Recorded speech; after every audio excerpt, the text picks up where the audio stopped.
ఒక చెరువు ఉందట. ఆ చెరువులో రెండు రెండు చేపలు ఉన్నాయట, మగచేప ఆడచేప. మొత్తానికి మగచేప కంటే ఆడచేపకి భక్తి ఎక్కువ అంట.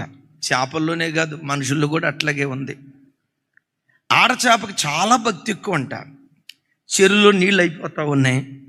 ఈ మగచేప పదే పదే కలవరపడతా ఆడచేప దగ్గరికి వచ్చి అంటదట, చెరువులో నీళ్ళు అయిపోతున్నాయి, ఇక ఇవాళ్ళు రేపు బెచ్చవాడు వస్తాడే, వలేస్తాడే, మనల్ని పట్టుకొని పోతాడే, వేసుకొని మొక్కలు చేసి కైమ చేసి తింటాడే, అయిపోయిందే మన బతుకు. చెరువులో నీళ్ళు ఉంటే ఏదో ఒకటి మూలకెళ్ళి దాక్కునేవాళ్ళు, చెరువులో నీళ్ళు అయిపోతున్నాయే అని అంటే ఆడచేప అంటదట, ఏడవకండే, చేపలు మాట్లాడుకుంటాయా అని అడగొద్దు, మీకు అర్థం అవటానికి చెప్తాను. చెరువులో నీళ్ళు ఎండిపోయినా, బెచ్చవాడు పట్టుకోవటానికి వచ్చిన ఆఖరి క్షణంలోనైనా ప్రభు మనల్ని తప్పిస్తాడు. ఆఖరి క్షణంలోనైనా దేవుడు అద్భుతం చేస్తాడు. కలవరపడకండి.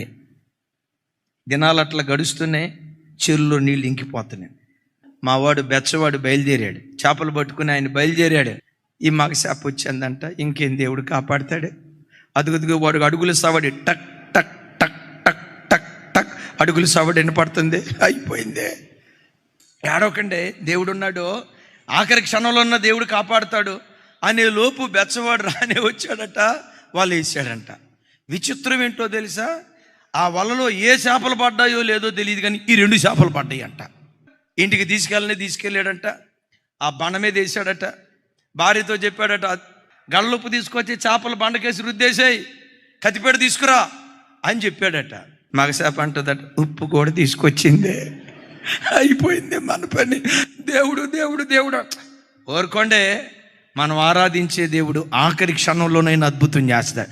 నార్మే ఇంకా ఆఖరి క్షణం అంత అయిపోతే ఇంకేం ఆఖరి క్షణం ఉంది, మీరు ఆగండి సార్ అని అంటదంట ఆడచేప. ఈలోపు ఆ ఇంటి ఆవిడ కత్తిపెట్ట కూడా తీసుకొచ్చిందట. ఏమంటే కొయ్యబోతున్నాను అని అట్లా వంగబోయే లోపు మెల్లిగా టప్ టప్ టప్ టప్ చినుకులు పడుతున్నాయట.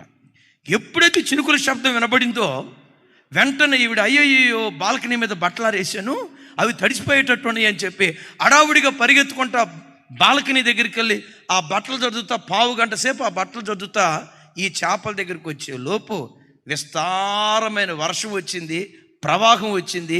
ఆ ప్రవాహంలో ఈ రెండు చేపలు కొట్టుకొని పోయినాయి అంట.